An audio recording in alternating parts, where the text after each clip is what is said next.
Hi, so let's start learning about the DOM events again, and this time we are going to see how we can change the styles of few elements. So let's start creating our very first HTML page using the doc type HTML and normal HTML tags. So we have just written HTML tags, head tag and the body tag. Let's save it with a HTML extension and let's call it as just write a file name with a .html extension.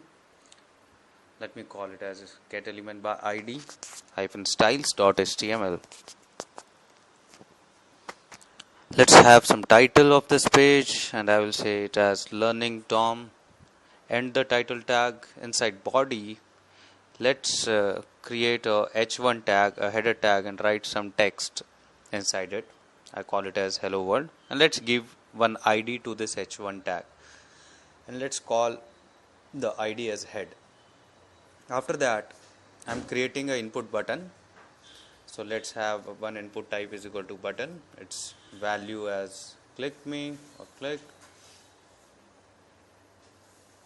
and let's have a on click function on top of it and call it as my function. Now we need to create a script my function. So let's write that inside our script tag.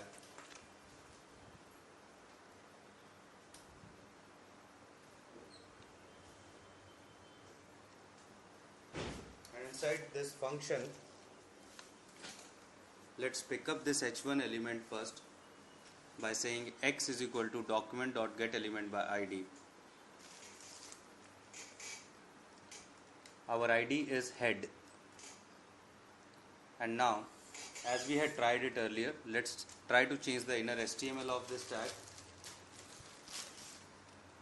So I'm just changing the inner HTML of this tag by saying x.innerHTML equals to, hey, this is interesting. So let's go on the browser and check how this thing is looking like. If I'll click on this button, the text will change.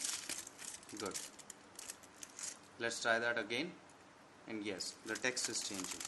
Now we want to change the style of this tag.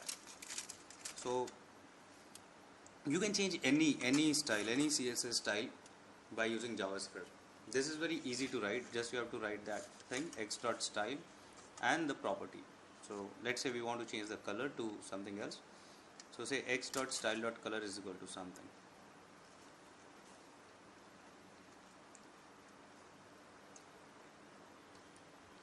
And then you will see that the color is changed. It is very easy. And after that, you can change as many things as possible. For example, if you want to change the font color or font size, you just have to write x.style.font size. In place of the hyphen, we just remove that hyphen and we capitalize the next letter. Let's save it, pull out the browser and check it out. Very interesting and very easy. So you can see that how one can actually change the style.